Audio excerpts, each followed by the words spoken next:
जो लंग्स के पेशेंट हैं, ब्रेथलेसनेस के पेशेंट हैं, साइनस के पेशेंट हैं, हेडेक के पेशेंट हैं, माइग्रेन के पेशेंट हैं, तो ये सारी बीमारियों से कोई लेना देना अगर है, या फिर आप उनमें से जिनको जल्दी जल्दी खांसी जुकाम बुखार होता है, एटलीस्ट खांसी जुकाम होता है जिनको, अगर आप इनमें से कोई पेशेंट अपने आप को रिलेट करते हैं, तो ये जो मैं बता रहा हूँ अगले 2-3 मिनट में या 5 मिनट में, ये टेक्निक को आपको समझना है, इसको इम्प्लीमेंट करना है। ये बड़ी तेज़ी से काम करता है और ये कोई भी कर सकता है घर पे।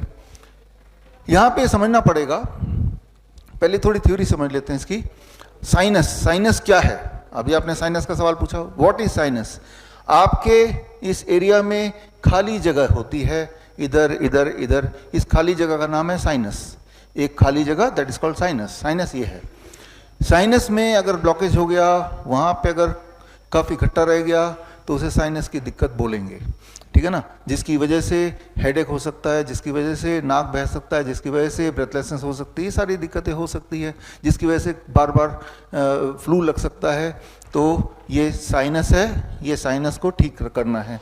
साइनस को ठीक करने के लिए क्या, उसको उस साइनस में होता क्या है उसके अंदर नाइट्रिक ऑक्साइड NO, जिसका जिक्र मैंने पहले भी किया है, वो रहता है। नाइट्रिक ऑक्साइड क्या है? नाइट्रिक ऑक्साइड आप बोल सकते हैं एक तरह का क्लींजिंग एजेंट, राइट। जिस तरह से एक कपड़ा है, उस कपड़े को अगर गंदा हो गया तो क्लींजिंग एजेंट क्या हुआ आपके लिए? Washing powder.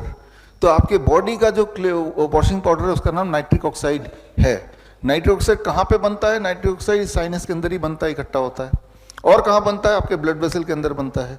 तो वो लगातार क्लीन कर रही है। आप अपने बॉडी को लगातार पोल्यूट कर रहे हैं, जो भी कुछ खा रहे हैं, जो भी कुछ ब्रीथ कर रहे हैं, है ना, और उसको क्लीन करने का काम बॉडी कर रही है through nitric oxide, which is the cleansing agent. Nitric oxide सबसे ज़्यादा कैसे, किस चीज़ से बनता है? मैंने कल बताया था आपको, पत्तों से, याद आ गया। सेकेंड किस चीज़ से बनता है?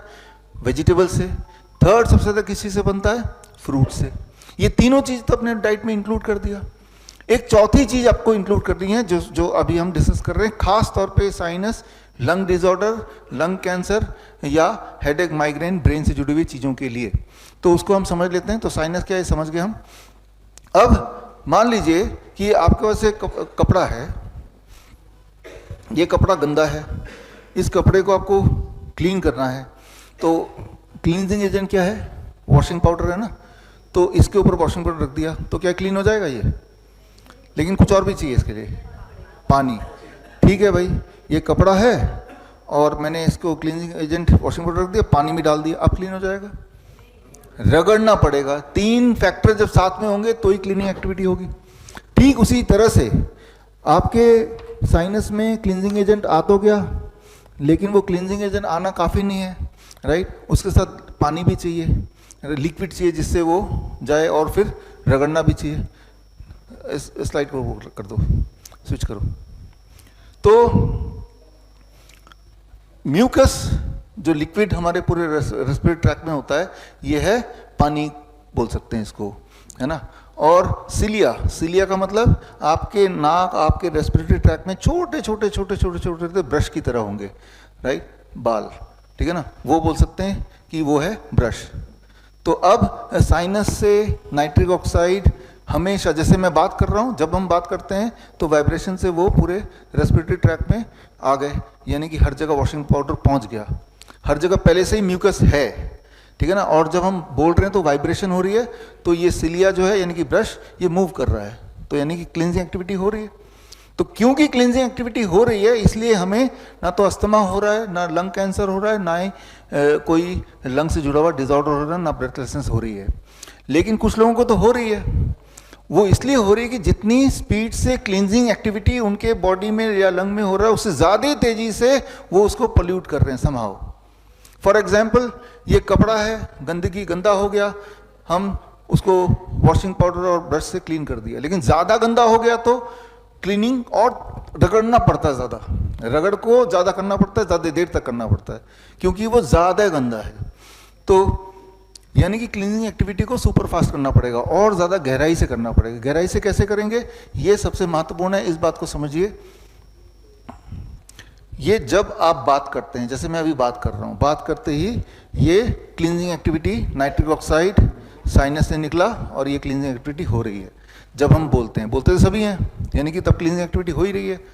लेकिन अगर इसको 15 गुना बढ़ा देना है क्लींजिंग एक्टिविटी को, ताकि लंग डिसऑर्डर खत्म हो जाए, अगर वहाँ पे कोई नोडुल्स है वो खत्म हो जाए, ताकि साइनस की दिक्कत खत्म हो जाए, हेडेक माइग्रेन खत्म हो जाए, तो क्लींजिंग एक्टिविटी को, सफाई अभियान को 15 गुना बढ़ाना है। वो कैसे बढ़ेगा?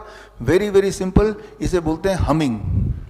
जब आप ओम बोलते हैं, ओम, है ना, तो जब मुंह बंद हुआ और एक आवाज आ रही है, एक वाइब्रेशन हो रहा है, ये वाइब्रेशन में आपकी क्लींजिंग एक्टिविटी, नाइट्रोक्साइड प्रोडक्शन 15%, यानी कि 1500% बढ़ जाता है उस दौरान, है। तो जिससे इस तरह की दिक्कतें जो आप पूछ भी रहे हैं कि साइनस की दिक्कतें, या आप पूछ भी रहे हैं लंग का डिसऑर्डर, वो ठीक होता है। इसके कई सारे रेफरेंसेस हैं, आप देख रहे हैं, ये एविडेंसेस हैं, राइट। एलर्जिक रिएक्शन होता है, वो सब कुछ ये एविडेंसेस हैं। दीज आर ऑल एविडेंसेस जो आपके आंखों के सामने आपने देखे। वीडियो में रिकॉर्ड हो रहा है तो वीडियो मिल जाएगा, तो ये आप एक्सट्रैक्ट कर सकते हैं और पढ़ सकते हैं, ढूंढ सकते हैं गूगल में इसको, इंटरनेट में, है ना। तो अब करना क्या होगा? ऐसे लोगों को करना क्या चाहिए? ऐसे लोगों को सिंपली इतना करना है कि हर दिन 20 से 25 मिनट, हो सके तो 30 मिनट हमिंग करना है। हमिंग कैसे? कुछ लोग तो ओम, ये तो भ्रामरी प्राणायाम में होता ही है, तो उन्होंने प्राणायाम में हमिंग को डाल दिया। लेकिन ये कोई जरूरी नहीं कि ओम बोलेंगे तो ही वो काम करेगा। मुंह बंद करके कुछ भी बोलिए, गाना गाइए, तब भी काम करेगा। मुंह बंद करके जब आवाज निकालने की कोशिश करेंगे, उससे जो वाइब्रेशन होता है, that is called humming. And when we do it for few minutes, तो आपकी क्लींजिंग ज्यादा होगी और आप देखेंगे कि 4-5 दिन के अंदर आपकी जो रेस्पिरेटरी ट्रैक्ट प्रॉब्लम है उसमें आराम मिलना शुरू हो जाएगा। तो इसमें कोई समय नहीं है, कभी भी कर सकते हैं। बड़ी से बड़ी बीमारी का आसान से आसान इलाज घर बैठे ही हो सकता है। अधिक जानकारी के लिए कांटेक्ट करें nearest Dr. BRC clinic @ home।